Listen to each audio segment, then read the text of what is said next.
Hello, my friends. Oh, I'm 2 minutes late. 2 minutes late. Happy rainy Wednesday here in the ATL. It is Wednesday at 7 o'clock. And what do we do every Wednesday at 7 o'clock?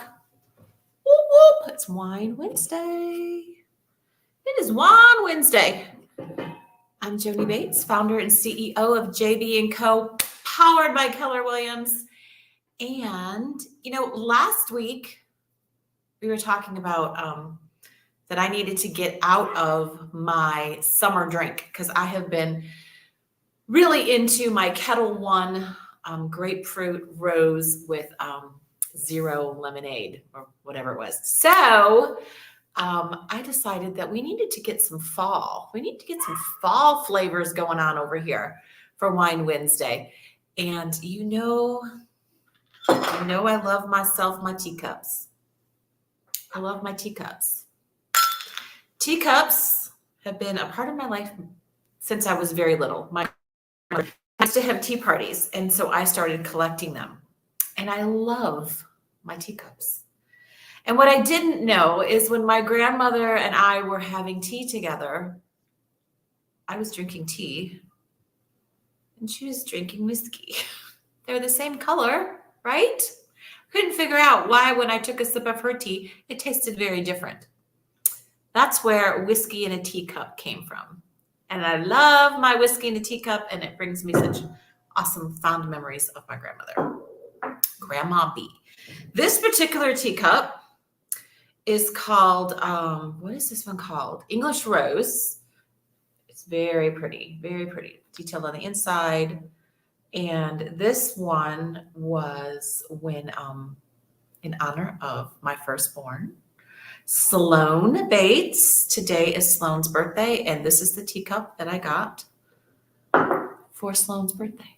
So extra special today. Happy birthday, Sloan. Mwah. Thanks for making me a mama. Pop. Okay, this one, Old Smoky, salty caramel whiskey. They have every flavor, and they're really, really yummy. Okay, so some housekeeping. This is live. This is on my YouTube channel, Joni, Joannie Bates, B as in boy, ATES, Cells, SELLS. That is my YouTube channel. Also, my personal Facebook page and my business Facebook page. You'll see me every Wednesday at 7 o'clock live on those 3 channels. That should be illegal. It tastes just like, it's that salty caramel, but a little bit of like butter pecan in there. Okay, yeah. I mean, it's fall, y'all. It's a little bit dark already at 7 o'clock, a little bit rainy outside. Everyone's getting cozy. Good stuff. Okay, what do we do every Wednesday at 7 o'clock on Wine Wednesday or Whiskey in a Teacup Wednesday? We talk about everything. We talk about real estate. We talk about husbands. We talk about friend stuff. We talk about dogs. We talk about kids. We talk about real estate. So we are wrapping up our series this week about buyers.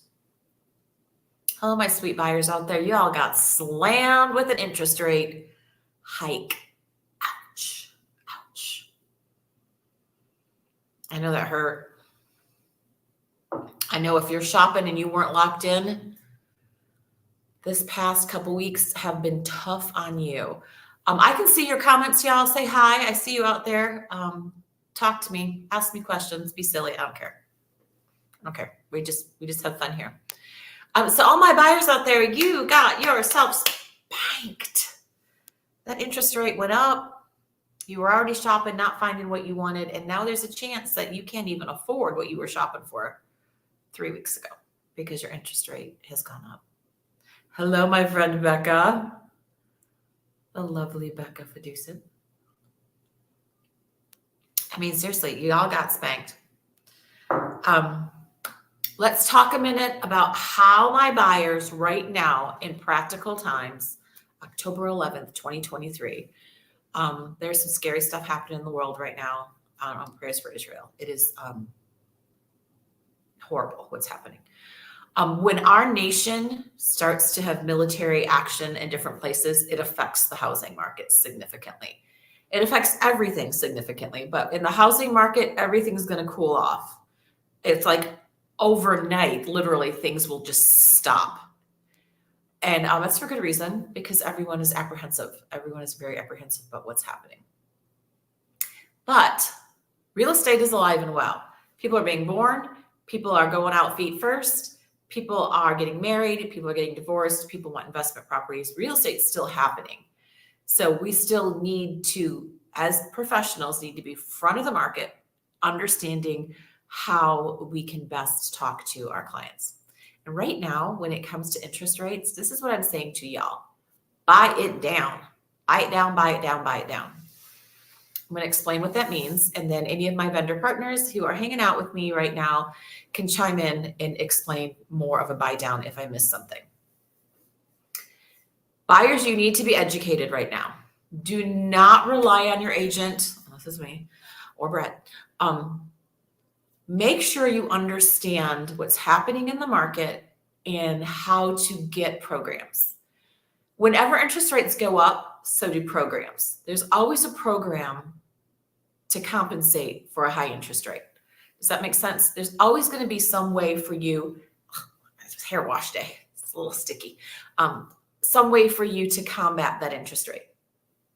So let's talk about a 3, 2, 1 buy down.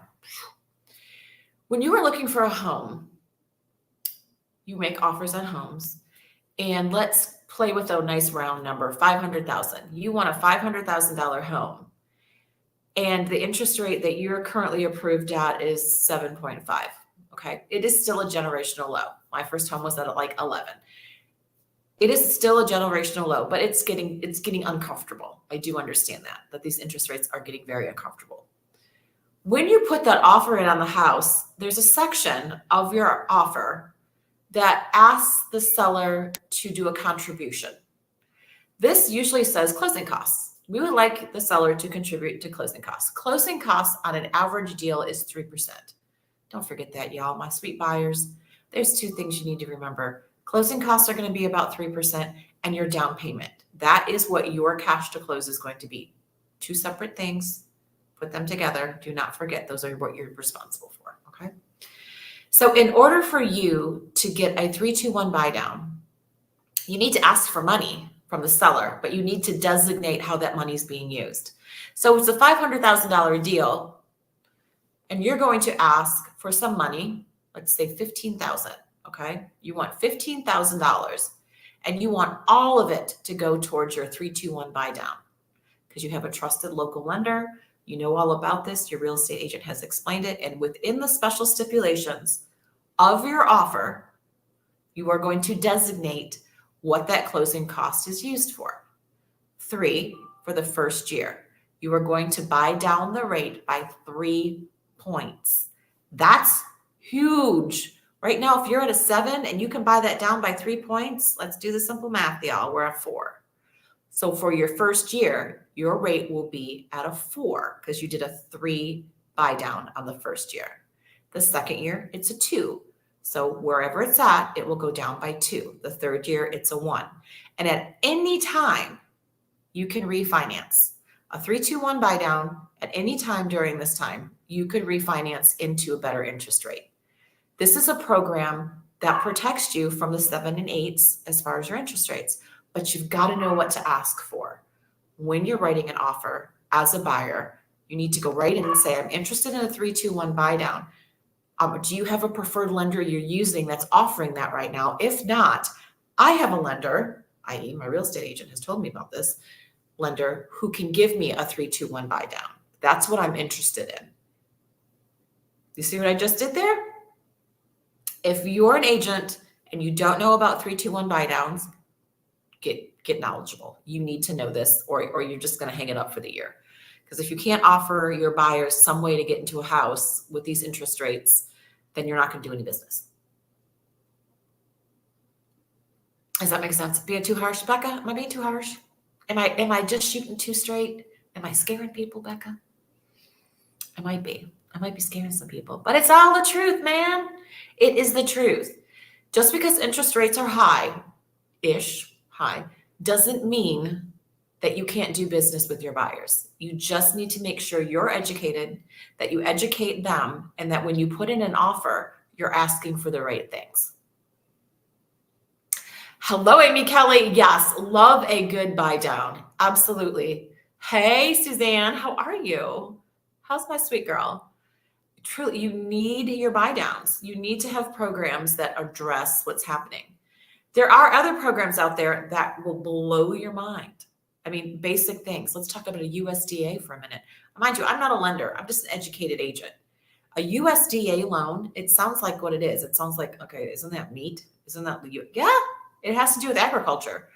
You would be amazed at how many homes in the metro Atlanta area outside the perimeter can get a USDA loan. 0 down payment on a USDA loan.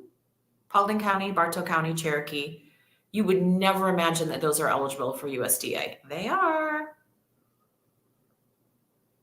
Remember, as a buyer, there's 2 things you're responsible for. You got to get your down payment in there, and you're going to have to pay for closing costs or ask for a concession. If you can do something to get one of those things managed, i.e. USDA for 0 down payment, yeah, best do it. It's going to save you some money. Right, guys? It's going to save you some money. Let's talk about one more product, and then we'll dive into what buyers need to know as far as when making an offer. Basically, I'm telling y'all, all you buyers become experts. If your agent's not an expert, you'd better be. Again, Becca, am I being too harsh? Suzanne, am I being too harsh tonight? I feel like I might be being a little rough on everybody. But you got to know, in this kind of market, in this season, you need to have someone who's going to be a straight shooter for you. Let's talk about opportunity zones. I currently have a listing, 1779 Martin Place. Oh, she's gorgeous. This is my investor who is doing a flip. This house is literally brand new. It's stunning. Look it up on Zillow. If you got a second right now, look it up on Zillow. 1779 Martin, Martin Place in Smyrna. Gorgeous. I mean, let's just take a minute. I wish I could figure out really quickly how to flip over so y'all can look it up. You should be looking it up on Joni Bates Sells, my website. But if you don't have Joni Bates Sells, JOANNIEBATESSELLS, and you're not looking it up there, go ahead and look on Zillow. I'll let you. She's gorgeous. She is a 2-bedroom, 1-bath, completely renovated, like in the best commute area location. She's in an I refer to my homes as she's a lot. I don't know why. She's in an opportunity zone. What does that mean? That means that the government has drawn a circle around certain areas, and it's purple on the map. You don't need to know that, but it's a purple area. It's called an opportunity zone. That allows other companies and investors to get tax breaks and deals and different things from it. Because 1779 Martin falls into an opportunity zone, ready? You can get a product, a loan product, with 1% down on a conventional. Did you just hear what I said? 1% down on a conventional loan in an opportunity zone. And JB & Co. has got a house in an opportunity zone right now, just listed yesterday, waiting for you at $300,000. 1%. Can we do the math for a minute?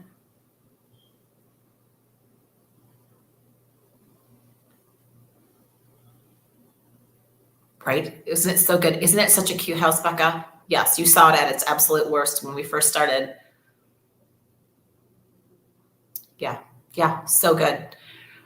Okay, 1% on a $300,000 home is $3,000, y'all. $300,000. 1% is $3,000 to get into a house. Got a little excited. Don't be scared. Peeps, I know the interest rates are high as my buyers. They are. But let's get creative. Let's think about it. Let's get into this so that you don't miss out. And because things are cooling off a little bit because people are freaking out. Hello, investors out there. This particular property is a 2-bedroom, 1-bath, and an incredible location. It will get $1,900 a month in rent. I'm giving you like a deal here. You buy this house with 1% down, $300,000 house, drop a couple people in there, drop a renter in there. However, you're going to make $300 a month. I'm thinking like I might need to go get Aaron and tell him we need another investment property. Now, Mama doesn't have the bandwidth for that right now. Secret sauce, I'm printing you money right now. Okay.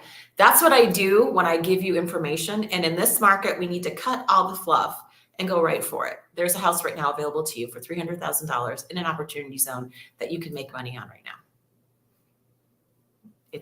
Okay. It's there. So, done with going to church. Let's talk about how do you get a house? Like, what is considered a good offer? We've talked about this a little bit before, and I need everyone to understand an offer is a contract, a unilateral contract that can hold up in court. So my agents, my friends out there, do not write an offer and think, I can change it. You can change some things, but you had best have this offer buttoned down because it is a unilateral contract. You sign it, your client signs it, it goes across the ether to the listing agent. Once the seller signs it and that agent signs it, it's bound on the bottom. It says binding. It's got a date, a time, and a person. That loop has been closed, and you are now under contract with a legal document that will hold up in court in a good way or a bad way, depending how well you wrote it. Not to scare you, just shooting straight. I would like you to not have as much stress and white knuckle moments and pain when it comes to being a buyer and writing a good offer. Okay, simple questions, and please ask me questions. I see all my fun people here. Hello, hello, hello. What makes a good offer? First thing first, my sweet buyers, don't even go look at a house unless you've talked to a lender. Do not go in a house unless you have a lender that you have talked to, that your credit has been run, all the things have been done. Do not be a tired kicker and a pillow picker. Agents don't have time for that. Okay. We want you to get into a house if you're serious about getting into a house. So number one is get pre-qualified. Get a letter. I have lots of folks you can talk to. I work with four lenders that I love dearly, and they all have amazing products and they all have different ways of doing business. The reason I have 4 is because I want to make sure each of my clients is matched with the right person. That just makes sense. You want people who are going to gel because you're getting into each other's business. You're gonna get in someone's business when you're working on getting them a loan. So number one, you're pre-approved, pre-qualified. You're ready to go. You're ready to shop. You know what you can afford. You don't go above that. We do not shop for Louis Vuitton when we can only afford purse at Belk's. No shade on either. Know what you can shop for. Don't go heading for a Louis when you can't afford a Louis. All right. Shop for your zone, what you can afford. All right. That's your agent's job too, to establish what you're shopping for. Okay, within that offer, you found the subject property that you absolutely love. You want that house. And you're like, Joni, Brett, get me that house. Well, there's a few things that you want to make sure that you have. Again, if you're completely underwritten and all you need to do is pull a little subject property in there, that's amazing. If I can call up that other agent and say, look, hey, I've got a fully underwritten client. We have 0 days of financial contingency. All we need is an appraisal.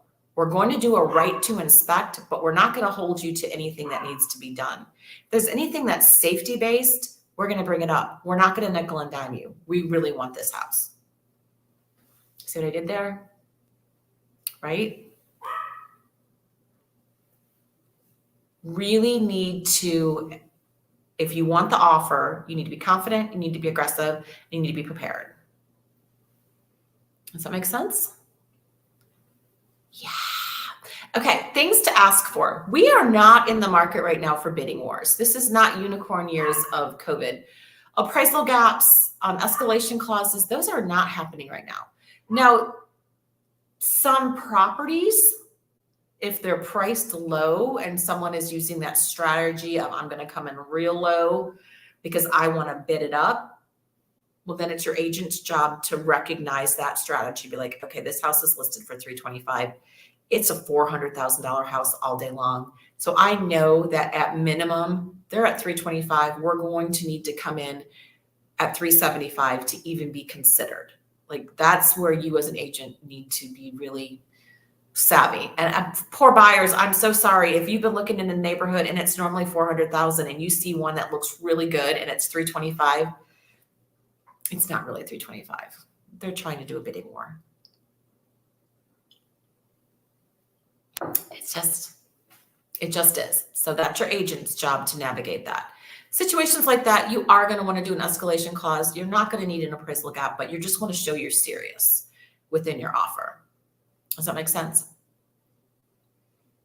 Awesome. Another way to have a really strong offer is to not have a contingency. Contingency of sale means I have a house to sell before I can buy yours. Now, that doesn't mean that that's not happening all the time, because it is. But it's much more attractive for you to not have to sell a house to buy a house. Now, it's done all the time. I mean, you just have to write it a certain way to make it still attractive for the other party, particularly if they're looking for some kind of temporary occupancy. You can totally work that out. That seller, you're like, hey, y'all, you can stay in your house for 30 more days, and we'll set up this closing date to be after that 30 days. And in the meantime, I'm going to sell my house, and it's all going to come together at the same closing. I'm going to sell this house and buy your house at the same table. That would be the goal there. Again, moving parts, strategy, kind of like maybe a little higher level thinking and planning, but that's where that comes in. Another part about your offer as a buyer is due diligence. We've talked about due diligence before. It is the capital D. 5, 7, 10, even 3. Those are the days in the state of Georgia. It is a buyer protected state that any buyer can walk away from a contract for whatever reason. They don't like their hair. They can wake up and be like, I don't want that house anymore. Johnny, I'm out. Okay, unilateral, we are terminating, goodbye. No one loses any earnest money. No one loses anything, and you walk. Okay, if I see 14 days and I have a listing a house and I get an offer and it says 14 days, I'm not going to take my seller's house off the market for 14 days because y'all can't get your stuff together. 3, 5, and 7, reasonable. That gives you time to bring in an inspector, radon, a regular inspector. I use Van, is amazing, from Phoenix Real Estate. Is Maria or Van is on here. Please put your information in. You want to get an inspector out there super fast, I can call Van up and say, hey, we're really close. Can I pencil you in for 9 o'clock tomorrow morning? He has done it like that. Within 12 hours, we've been under contract and I've had an inspector out there. That's important because you find something majorly wrong with one of the 5 major systems, you're going to want to put that in. You're going to want to start negotiating during that due diligence time in order to either lower the price, arrange to get things fixed, or ask for more closing costs. I'm going kind of fast, but these are important things. Save it, play it back, send it to your first-time home buyers, your sweet baby children out there who should not be renting. Send this video to them. Okay, what else do we need to talk about? Earnest money. Y'all don't pay enough attention to earnest money. It's EM. Earnest money basically means I promise that I'm going to do something. I really want to buy your house, and I'm so serious about it that I'm going to put 1% down, and I'm going to give that money to you when we go binding, and that money is going to go towards my down payment or towards the deal. If I flake out and walk away outside of due diligence, I'm going to lose that money. Okay. So what do we think? Do we think if you, standard is 1%. If you really want that house, should you do 1%?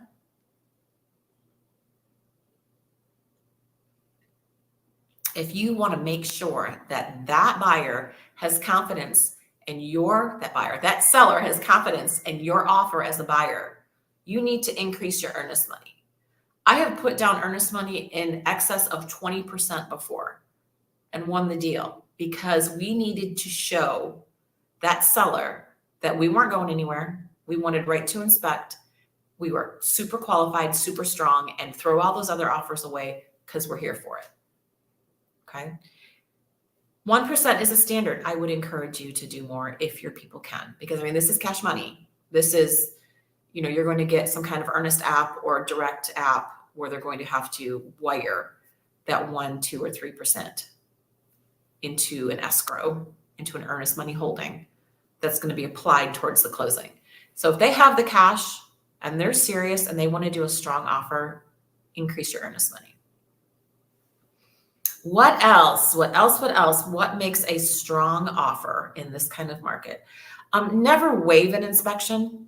Never. Even on distressed properties, I always have right to inspect. I might write an offer on a home that I've never seen before, but within that due diligence, I'm going to go in and bring my inspectors and my contractors, and we're going to do all the things so I know if it's worth it, if it's worth pursuing. Or if I just need to line item it and be like, no, that one wasn't a good one. It didn't meet the numbers. It has too much latent defect, too much going on. It doesn't have enough meat on the bone. Does that make sense? My friends. Okay, so this Wine Wednesday, we were talking about the last of a series with buyers and how to make a good offer. What is a good offer? And I pretty much summed it up. The best thing about your offer is be educated, be confident, and don't be flaky. Don't be flaky about your offers. Good communication. Make sure your agent knows what you want and your agent is communicating right off the bat with that seller agent. Before you walked in the door the first time, your agent should have called, reached out to that seller agent, be like, hey, we're going to be seeing your house at 123 Main Street, 3:00 tomorrow. Anything you need to tell me? Anything your buyers need? Oh, you know what? Actually, they would love temporary occupancy. Great. We can totally do that. We got a house to sell. We can really work that out. Okay, that would work out. See what I'm doing there? See what I'm putting down? Communicate. Talk. Truly, that's all this business is. You got to be able to talk to people. And you got to be able to listen. Really, really listen. All right. Do y'all have any questions for me? Any questions? Last Wine Wednesday about buyers. Let me think. What do I have listings right now? I got 267 Mossy Way. It is only $600,000. It is Harrison High School. It needs work. Y'all, 267 Mossy. Take a look at it. 1779 Martin. That's the one in the opportunity zone. I'm telling you, I'm handing you money. Take a look at that one. We also have 00 Sears Circle, which is land out in Carrollton County. We also have, oh my goodness, Linkwood Lane in Tucker is adorable. You all need to check out 1431. 1431 Linkwood Lane, gorgeous house. That is being offered for $430. It is a 2-bedroom, 2-bath, cutest. A designer owns it. Need I say more? It is adorable. Great lot, great house, brick, rambler, adorable. I know I'm probably forgetting something. What house am I forgetting? Let me pause and think a minute. Belgray's gone. Belgray's under contract. Woodbridge at Hamilton Lake, that one is gone. I'm excited for those folks who are coming in from California.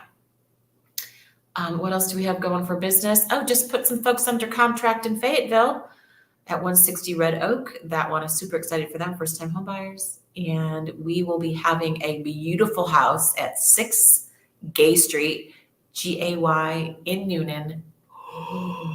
It's a flip, and she's coming along beautifully. Her name is Hildy, Hildee, and Hildy is going to be ready shortly for you guys. She's hot. So if you're interested in buying, selling, or investing, I'm telling you right now, when things start happening in a market, there's chaos. And if you haven't figured it out yet, I'm really good at chaos. There's money to be made during chaos. When everyone's freaking out, you should be cashing in. Just saying. All right. I hope you guys are doing super good on this Wednesday evening. I'm Joni Bates, founder and CEO of JB & Co. And I do all things real estate, and I am a geek about it. So let's talk. 678-788-6465. Be well, y'all. Talk to you soon.